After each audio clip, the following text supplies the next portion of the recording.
Well, over the weekend, the ANC holding a rally, it says, marks the start of its process of reviewing whether it's fulfilled its manifesto promises, the promises made in the 2019 elections. The party's leader, President Cyril Ramaphosa, says it has not achieved 86 of the 102 promises it made. But it also appears the party is saying it should be judged on how South Africa has changed since 1994, rather than just on the last 5 years. Dr Ongama Mtimka is a political analyst at Nelson Mandela University. Dr Mtimka, good afternoon to you.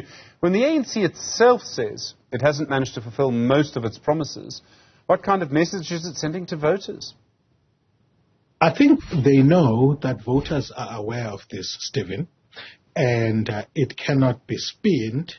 In fact, when we have been discussing the issue of whether the ANC can be above 50% on the basis of the party-based changes that have been made, I always say there's that, but there's the lived experience of voters across the country, and that latter experience, in my view, is going to be the determinant, and voters' experiences with municipalities across the country is one that is, in fact, affirmed by what they're saying, that despite the delivery of many things since 1994, I don't want to take away from that, the quality of those very same services that voters have been connected to has begun to be an issue now, which, in my view, puts the ANC in a very precarious position in which they cannot be able to generate the income that they seek. The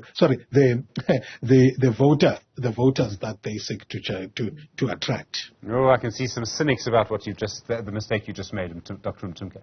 There are many other elements to this. I mean, the party says that it wants to make interventions in the next 9 months around what will happen in councils, for example. I mean, there's no way in 9 months you could sort out one of the major metros, never mind all of them.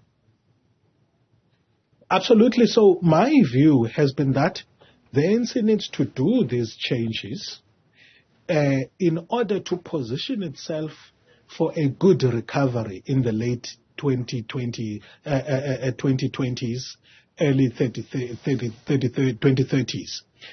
Not with the hope that it can change its electoral fortunes in the immediate term. That it's not going to be able to. But it has a duty to South Africans to try and do as much as they can by way of transforming the caliber of leaders that they provide to us as a country. And I'm happy that that has started to happen. For example, their insistence in the last election on a particular caliber of councillors that are that are popular in communities, the insistence on qualifications among mayors. But what is needed also is to ensure that there is effective leadership that actually delivers results.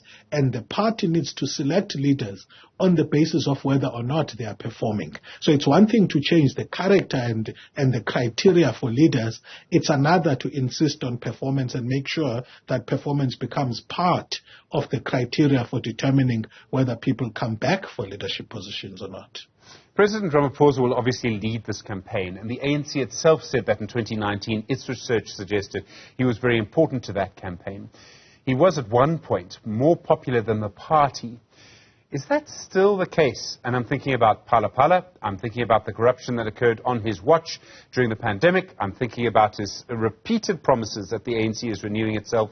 Despite that, at least 4 people against whom findings were made by the Zondo Commission have been appointed to government by him. Is he still that popular? I doubt he is. I would love to look at the data, though.